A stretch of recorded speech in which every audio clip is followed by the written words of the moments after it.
Hey guys, welcome to another episode of Fishing with Wes. I'm your host John B. And today I'm going to be doing something a little bit different. Just a couple days ago, I went over to a country club that my friend's a member at, and he told me they were selling some little John boats. I guess a few of the members of the country club, they have these John boats and they own these John boats, but sometimes they're neglected. And oftentimes when you have a lot of wind and some storms, those boats get pushed away. The owners really don't care. Again, some people just think aluminum John boats aren't that big of a deal, but nowadays it's kind of hard to get one, a new John boat for under $1,000. In a sense, if you're going to Cabela's or Bass Pro Shop or Gainer Mountain, wherever you're going, it's hard to get a new JB for the under the 4-digit mark. So what it is, I went over here and went over to the country club, and they said that they had a little 10-foot John boat. It's kind of for wear and tear, but they were selling it for $100. So I decided just to, take a look at it, checked it out. Boat looked pretty good. There's a few minor things that I can tell that are kind of wrong with it. As far as a few dents, a few very, very tiny holes. Some of these holes aren't even the size of a pea, they're so small. But some of these are really easy fixes and some are not. But I'm going to do a boat restoration project. I've always wanted to do one of these. I've always wanted to take a John boat and make it to a little miniature bass boat. Miniature bass boat is, in a sense, not going to put an outboard on the back. I'm not going to put a Mercury on the back. I'm not going to have a center console like that. Nothing like that. I'm going to make a deck on it. Just kind of make it nice. And hopefully it goes over where I'm going to try to keep all my expenses under the $1,000 mark, which I'm doing really good right now. I've already put down $240 in the entire project in of itself, and all I really need to do is build the deck, put on the carpet, and just clean the boat up, and I should be set from there. So take a look at the John boat right now and a few of the things that I've got that I'm going to use in the John boat, and I'm going to go about fishing this thing. So stay tuned. So right here is the John boat. Before I get any negative comments, yes, I know this thing is not in the best condition as far as cosmetics go, but as far as the actual build goes, it's not that bad. The only thing I can really see that's a problem is there's a broken beam right here. That doesn't affect really the flotation of the boat, or if any water gets in. That's an easy fix. I can remove that beam, put a new one in, probably an aluminum one I'm going to put in after that once I remove it. Another cracked one right here. Again, just minor things. That one's pretty bad. I can fix that really easily.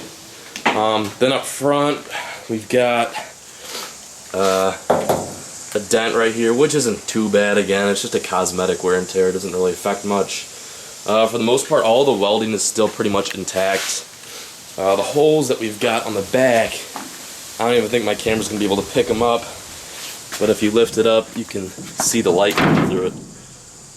There's a few, the dirt's covering right now, but there's like a few really small holes there. I mean, you have to be on the water for like 7 hours for this boat to even fill up like a ½ an inch, so that's not too bad. Filled it up with water the other day, hardly any leaks, just little drops coming out of the boat, so that's pretty good. The only really concern I have is cleaning the boat up. Thank God it's aluminum. Thank God John boats are made out of aluminum, so there's really no rust, wear and tear. A few of the screws need to be replaced on here, as you can see. Screws from that seat need to be replaced. The seats are a little flimsy. That's an easy fix as well. Most of these aren't too strenuous as far as having to bring it into a welding shop or anything like that. Really nice thing is the transom mount for the motor on the back. That piece of wood actually is in pretty decent shape. It's not all rotted and not all messed up. It's just a little black and a little dirty. But besides that, it's in really good shape, which I'm really happy about. I was worried that transom mount would be all rotted, and surprisingly, that one's in pretty good shape. A few other concerns I've got with this little JB is, I don't know if I can find, but I found on the edges there's some cracks and some open spots right here. I don't know, from who previously owned this, they were bumping it up against rocks and things like that. So, not sure I'm going to fix that. That might need some attention, but for the most part, this boat's in pretty good condition. Right now I'm going to show you what I'm planning on doing with this boat. As you can see, it's a 10-footer. It's actually a really doesn't look like a 10-footer originally. When I first saw it, it looked like a 12, but it's a nice little 10-footer. It's a little skinny. But what I'm planning to do is start right there and then build a deck all the way across to that seat. I'm going to put a reinforcement on that seat. That's not enough to hold a deck on there. That seat's too flimsy. So I'm going to probably put something under that seat, or just rip the seat completely out and put in a beam or another supporter that's a little bit stronger than that, and build the deck from there to here. I'm going to leave the back bare, so it's an open well, so the boat isn't as cattywampus, so it doesn't tip in the water as much, because you've got a beam all the way across the boat. It looks nice, and it may feel nice to fish off of, but it's going to be extremely unstable when you've got multiple people fishing off this. 2 could probably comfortably fit in this boat. 3 be a little risky. I'm planning on just having this be a 2-person boat for the most part, and it fits perfectly on top of the little Toyota Highlander we've got, so that's great.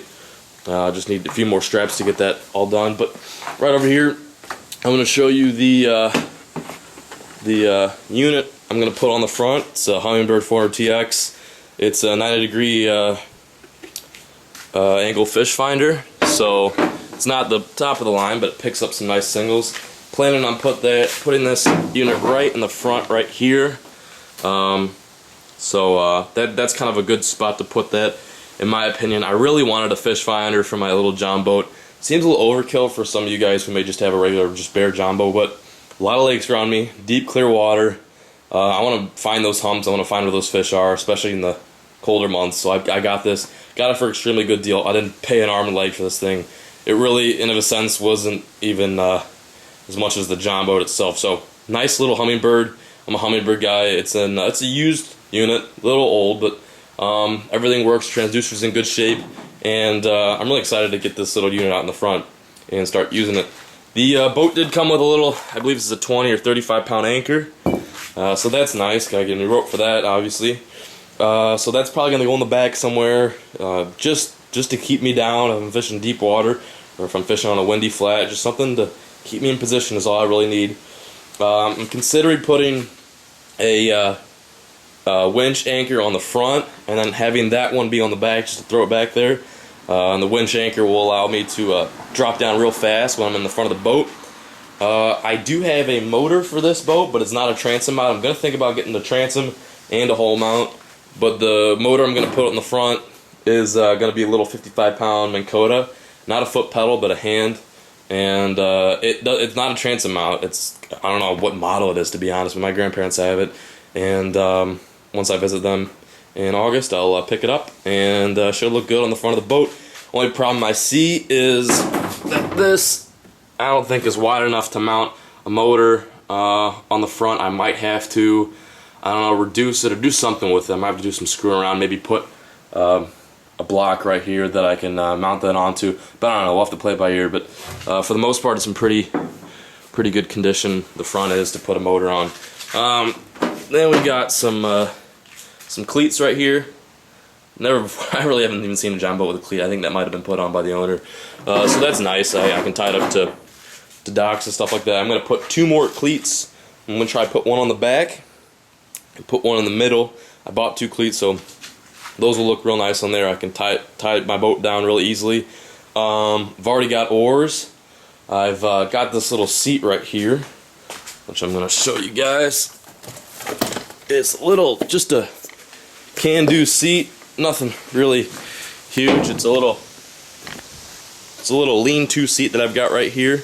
It's hydraulics, so I can pump it up and down to my preference, and that should look real good on the JB. I like that color. Probably gonna put a protective coat on this boat too. I want to take good care of this thing. I want to restore it completely, and just thinking about painting it navy blue for Mag's Tackle colors, or maybe something around the lines of just black. I've kind of wondered. I've never really seen any black John boats out there, so I wondered if that holds up as far as heat getting absorbed by that. But I don't know. It should be fun. Should be a fun project, and I'll keep you guys updated as I continue and go along restoring this nice little John boat. Thanks for watching, and I'll catch you guys next time on Fishing in the Midwest.